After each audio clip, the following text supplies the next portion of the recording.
Alright guys, Aaron here, and so I plan on posting a few videos. I'm off tomorrow, and I was off today as well, but I spent most of the day resting as I've had a lot of doubles the last couple days, so I've been real tired. The first video I posted should be about 5 minutes ago, was the DIY dowel shaft arrows, which I'll show you in the next few videos for those who are trying to learn this stuff. The process of building those, and like I've disclosed in the video about the DIY arrows, I don't have the time right now to go collect my own dogwood shafts or holly shafts and river cane, so I really can't. I mean, the same arrow process is applicable to primitive arrows, which is still traditional wooden arrows for DIY shaft. But anyways, that's not the topic of the video. So Ben, if you're watching, it's been a couple weeks since I've gotten your package, and I still have your deer hide. And so I plan, and I'm sure you know this, Ben, but I'm telling the other viewers, there's a lot of things I can do with this hide. Now, the first thing I thought was, hell, I'll get some oak bark or pine bark and bark tan the deer hide and make a shirt or a bow case, quiver, whatever. And which I've done with the elk hide. If you've seen my videos 6 or 7 years ago, I bark tanned elk hide and made some stuff out of that. But you know, I sat there and thought, well, it'd be nice. You know, I haven't brain tanned or bark tanned a deer skin in a long time. But doing the math, I figured out I can get a goat skin that's a little bit larger than this for about $25. That's already bark tanned or modernly tanned, whatever you want to call it. So I figured, you know, for a little bit of money, I can get some hides I can make some clothing out of, or a bow quiver or whatever.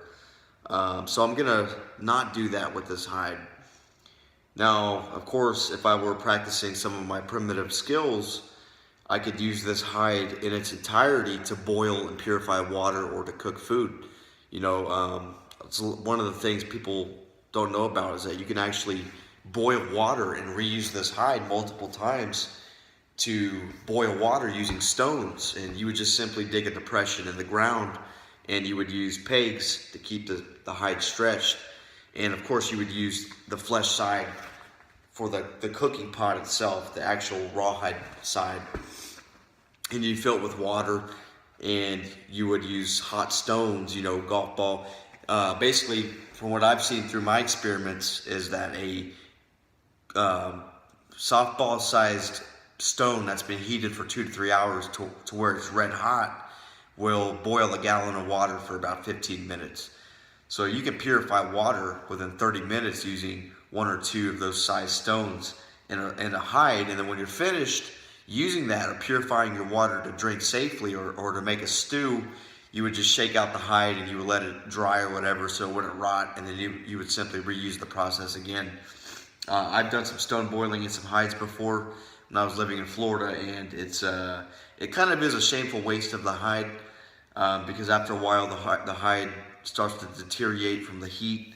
But in a pinch of survival, you know, you come across a carcass, you don't have a pot, you can make a container, you know, from that rawhide, given, of course, the animal's not decomposed to a point where it's not safe to use.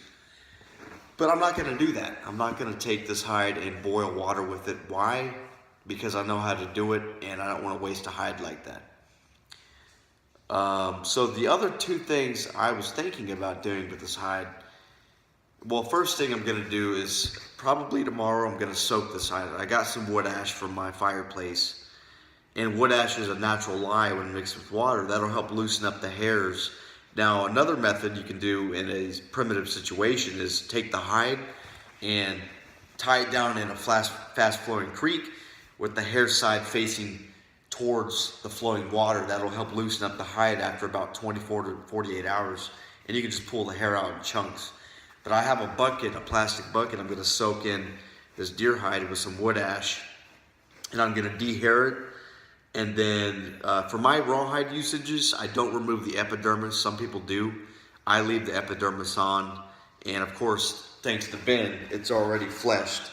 I don't see any flesh or fat clinging to this hide whatsoever. So I'm not worried about that. So the two things I boiled it down to what I'm going to use it for is rawhide backings. I'll get probably about 2 to 4 rawhide backings out of this bow, and rawhide makes a really easy to apply backing. It's really good for mild to moderate issues on the back of a bow. You know, there may be a small splinter or whatever. You know, size the bow with hide glue, or you can even use wood glue and put a rawhide backing on. It also adds an insurance policy for questionable wood. You know, if you have a high crown bow from a sapling or whatever, a rawhide backing won't overpower the belly of a bow, but it'll protect it for sure. So I'll get some rawhide backings from this. And secondly, by cutting a circular pattern, once I, get this hide stretched out, a circular pattern, I can cut myself a bowstring. And I don't do single ply bowstrings from rawhide. I usually do a 2-ply. I'll cut about 1/4 of an inch, a little wider than that, 2 strips of rawhide, and I'll twist them together to make a rawhide bowstring. Deer hide is extremely thin in comparison to other rawhides, but it makes a very strong string, for a 50, 60 pound bow. If it's well built, there's no thin spots, and you take your time cutting the pattern out with a knife or a pair of scissors, you get a really nice bowstring that'll last many, many shots. And I may or may not do that because I have plenty of Dacron. I have enough Dacron for about 120 bowstrings. But for my customers out there that want traditional natural bowstrings, rawhide's a good material because unlike sinew or vegetable fibers, it doesn't need splicing. You simply just cut out the pattern, stretch it, and bam, you've got a bowstring. But anyways, that's what I plan on doing for this hide. There's other uses for a rawhide. I can make containers for this, for holding rendered fat, or just for eating out of. I could, if I really wanted to waste the hide, or if I was a bow maker for like a big time sinew back company or whatever, I could boil this hide into small pieces, dime-sized pieces, and boil it, really simmer it. You don't want to boil it because that can destroy the hide glue, but that's what I was getting at, was making some hide glue.